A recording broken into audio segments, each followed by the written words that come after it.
Halo sahabat Askara Radio di mana saja Anda berada. Salam damai, salam sejahtera dalam kasih Tuhan Yesus Kristus. Kembali lagi saya Fredrik Makitan menjumpai Anda di ruang yang sama dalam acara Tiat.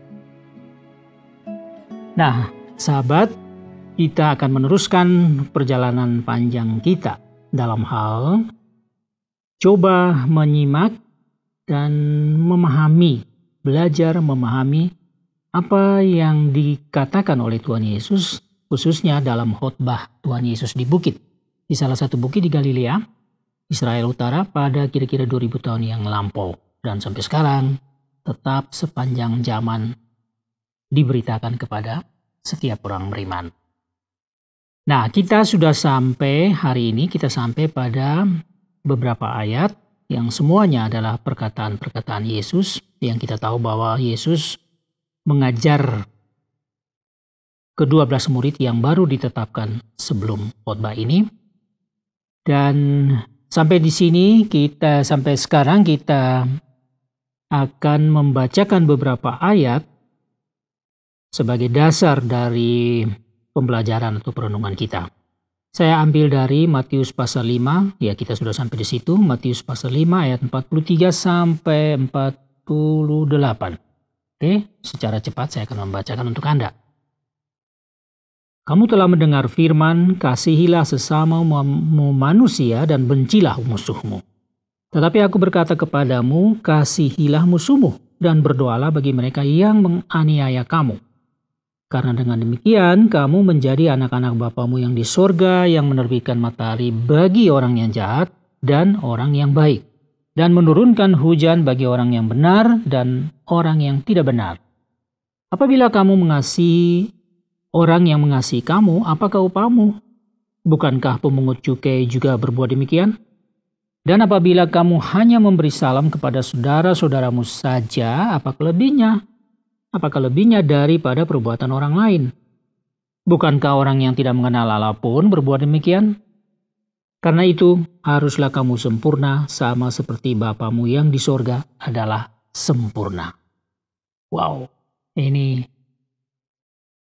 sangat-sangat menarik dan juga tentu saja membuat kita juga bertanya-tanya, oh seperti itu ya. Jadi di sini seakan-akan Tuhan menjelaskan kepada murid-muridnya dengan cara memperbandingkan hukum Taurat yang selama ini mereka tahu, mereka hafal barangkali, dengan hukum Kristus. Ini hukum yang baru, hukum Kristus di dalam kerajaan Allah. Karena sebenarnya Yesus datang ke dunia ini untuk menyatakan hadirnya kerajaan Allah melalui dirinya, melalui perkataannya, perbuatannya, sikapnya, dan semua yang dia buat. Dan itulah kerajaan Allah yang kita sedang pelajari ini. Dan Yesus memperbandingkan ya, seakan-akan murid-murid ini dibawa untuk coba melihat hidup di bawah hukum Taurat dan hidup di bawah hukum Kristus. Betapa bedanya. Walaupun sebenarnya Yesus Kristus datang untuk menggenapi hukum Taurat. Karena memang di dalam hukum Taurat, orang hanya melihat hukum-hukum positif secara tertulis dan melakukannya secara harfiah. Sedangkan Yesus mengajarkan bahwa di balik hukum Taurat ada hati Allah, ada pengertian surgawi yang belum dapat dipahami. Karena itu Yesus datang untuk membukakannya supaya orang-orang beriman, orang-orang yang percaya kepada Allah memahami itu. Nah, Yesus katakan, kamu telah mendengarkan firman, kasihilah sesamamu manusia dan bencilah musuhmu. Jadi di dalam hukum Taurat, ini hukum Taurat, ini kutipan dari hukum Taurat. Semua manusia kamu kasihi. Kamu harus cintai, kasihi semua manusia. Tapi ada perkecualian. Yaitu, kalau orang-orang itu menjadi musuhmu atau memusuhi kamu, maka harus dibenci. Jadi ada perkecualian. Ini kan masuk akal sebenarnya bahwa kita kan tidak mungkin mengasihi musuh. Ya siapa itu musuh? Ya kalau kita katakan musuh, artinya begini. Jadi ada dua pihak yang saling berlawanan, ya. Bisa saja saling membenci, bisa saja sampai saling bertengkar, saling berkelahi, ya saling tidak menyukai satu sama lain dan berusaha untuk mengalahkan satu sama lain. Karena ada kebencian atau ada permusuhan di dalam hati. Apa sebabnya kita tidak bahas itu?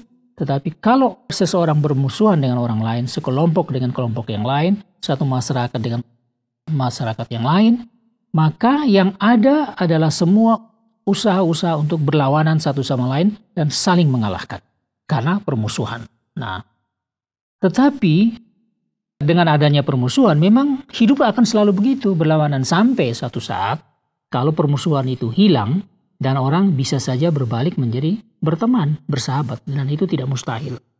Tetapi selagi masih ada musuh, maka musuh itu harus dibenci. Jadi hukum memberikan kekecualian seperti itu. Tapi kamu harus kasihi sesama manusia. Dasarnya adalah mengasihi sesama manusia, siapapun dia. Kecuali yang orang-orang itu atau kelompok itu adalah musuh. Ya jelas ya. Tapi sekarang Yesus datang untuk menggenapi dengan cara berkata begini. Nah, ini menurut hukum Kristus. Tetapi aku berkata kepadamu, kasihilah musuhmu. Dan berdoalah bagi mereka yang menganiaya kamu. Jadi musuh yang tadi harusnya dilawan, harusnya dikalahkan, ya harus berantem dan sebagainya. Kalau itu dituntut harus berantem. Bahkan bisa saja saling membunuh, ya saling membunuh. Tapi Yesus katakan musuh yang seperti itu harus dikasihi. Sama dengan kasihi sesama manusia. Jadi dasarnya adalah kasihi seluruh atau sesama manusia. Meskipun itu adalah musuh. Nah, ini kan seakan-akan terbalik ya. Jadi sebetulnya inilah penyempurnaan. Jadi Yesus ingin membawa murid-muridnya ini yang bakal menjadi pelayan-pelayan tetap, ya, pelayan-pelayan Kristus, pelayan untuk menyelamatkan dunia. Mereka harus naik sampai pada satu tingkat kerohanian yang tinggi, di mana kalau musuh harus dibenci dan dikalahkan, sekarang musuh ini harus dikasihi. Artinya tidak bisa dibenci lagi, tidak bisa lagi dikalahkan, tapi harus dikasihi. Jadi kalau orang mengasihi berarti orang memperlakukan hal-hal yang baik terhadap orang yang tadinya itu merupakan musuh. Lalu ditambah lagi, berdoa bagi mereka yang menganiaya kamu. Jadi bayangkan ya, menganiaya ya, disiksa. Kalau kita disiksa ya, murid-murid ini harus sadar, kalian meskipun disiksa, dianiaya, sakit, kalian menjerit, menderita, tapi kalian harus berdoa bagi mereka yang menganiaya. Ini adalah satu bukti atau ini adalah satu wujud dari apa yang disebut mengasihi. Jadi orang yang menganiaya bisa saja adalah orang-orang yang memusuhi. Nah, kalau mereka memusuhi, mereka menganiaya, kita balas dengan mengasihi mereka dan mendoakan mereka.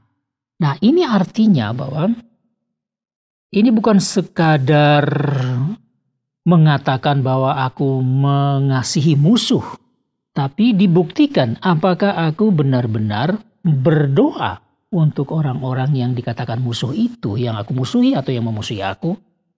Bahkan berdoa untuk orang-orang yang jelas-jelas menganiaya, menyiksa aku, kesakitan membuat aku menderita.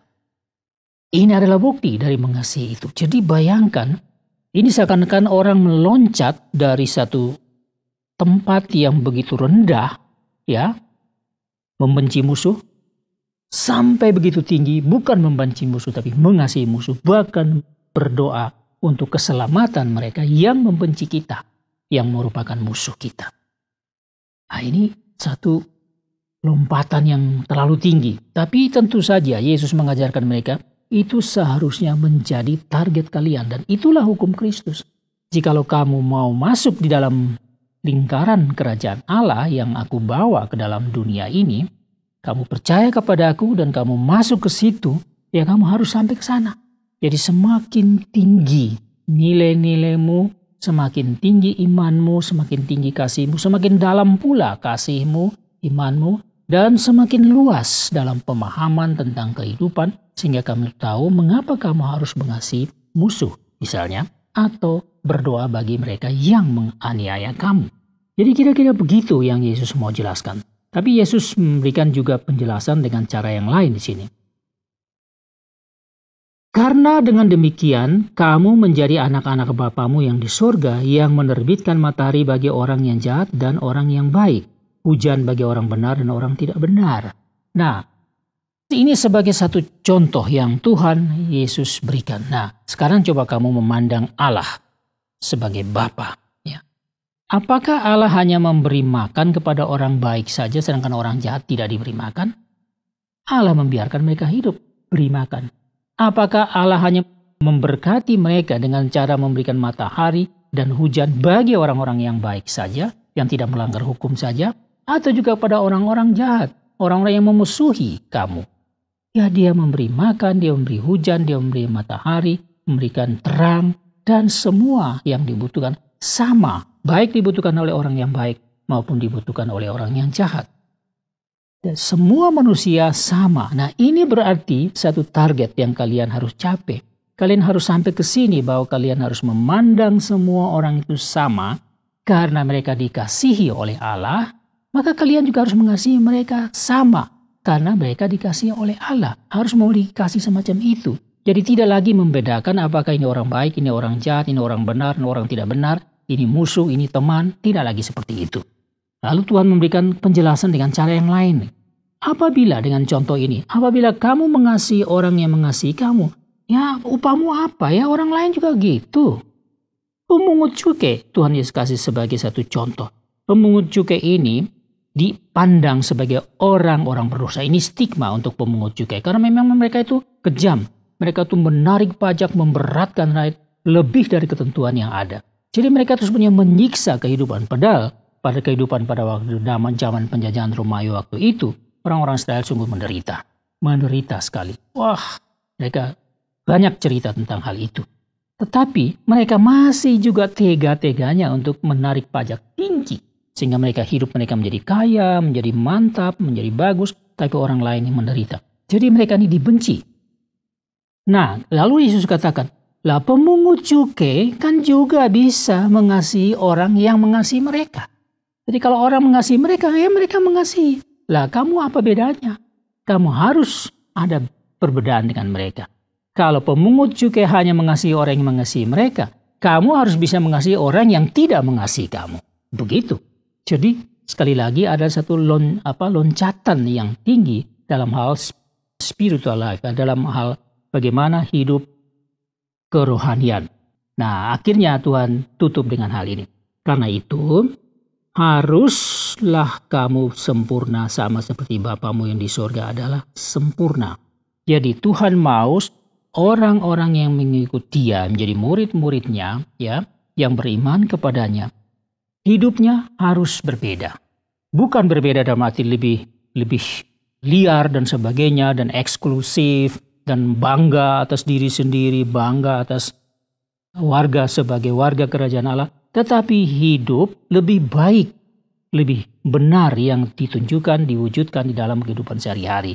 Jadi seperti itu tadi, kalau orang lain mengasihi sesama manusia, kalian mengasihi bukan saja sesama manusia, tapi manusia yang membenci kamu pun kamu kasihi. Itu sebagai contoh. Jadi, bagaimanapun juga Tuhan menjelaskan kepada mereka bahwa di dalam Kristus kalian memiliki hal yang lebih tinggi, yang lebih istimewa. Sekalipun kalian menderita, kalian adalah orang-orang yang istimewa karena kalian bisa melakukan apa yang melebihi orang-orang lain. Dalam hal kalian tidak membenci musuh, tapi kalian mengasihi musuh. Kalian tidak membalas orang yang menganiaya kamu, tapi kalian berdoa bagi keselamatan orang-orang yang menganiaya kamu. Demikianlah yang Yesus ajarkan kepada ke-12 murid dan juga kepada kita yang hadir di zaman ini. Sampai di sini dulu pelajaran kita dan juga perenungan kita untuk kehidupan rohani kita sepanjang hari ini. Terima kasih atas perhatian Anda dan saya yakin bahwa Tuhan akan memberkati Anda melalui renungan ini. Get your message, have a good day and see you next time.